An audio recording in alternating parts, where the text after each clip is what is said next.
લાભપાચમના શુભ દિવસે ભુજના જથ્થાબંધ બજાર ખાતે પરંપરાગત રીતે કાંટા પૂજનનું આયોજન કરવામાં આવ્યું હતું।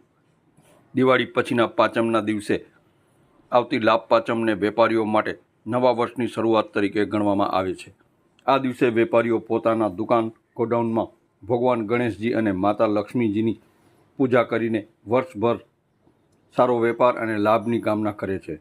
ભુજના જથ્થાબંધ બજારમાં પણ વહેલી સવારે વેપારીઓએ શણગારપૂર્વક દુકાનો સજાવી પૂજન સામગ્રી સાથે શુભ મુહૂર્તમાં કાંટા પૂજન કર્યું હતું। આ પ્રસંગે ભુજ સ્વામિનારાયણ મંદિરના સંતો, ધારાસભ્ય કેશુભાઈ પટેલ તેમજ વેપારીઓએ એકબીજાને શુભેચ્છાઓ પાઠવી અને નવા વર્ષની શુભ શરૂઆત માટે શુભકામનાઓ વ્યક્ત કરી હતી।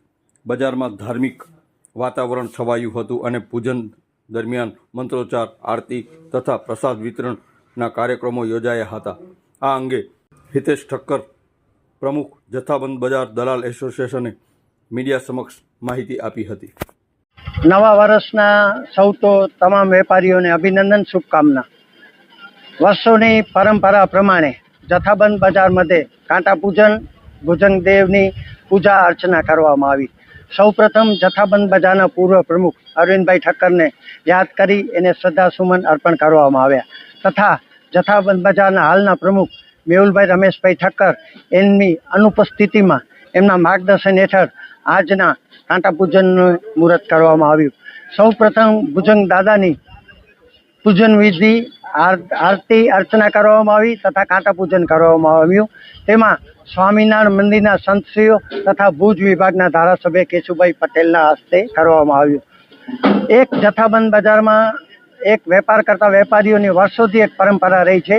ભીડ બજાર હોય, એપીએમસી હોય કે જથ્થાબંધ બજાર હોય, સૌ પ્રથમ અહીં કાંટા પૂજન સંયુક્તમાં થતો હોય છે।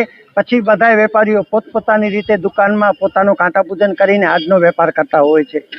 આજના દિવસની સૌ પ્રથમ વેપાર ₹95 ભાવથી મગ કાચાની વેચાણ કિશોર શિવલાલે કરી અને ખરીદી ધીરેન્દ્ર કુમાર દયારામે કરી અને આજના દિવસે લગભગ 3 થી 3.5 કરોડ રૂપિયાનો વેપાર થવાની સંભાવના છે, અંદાજ છે।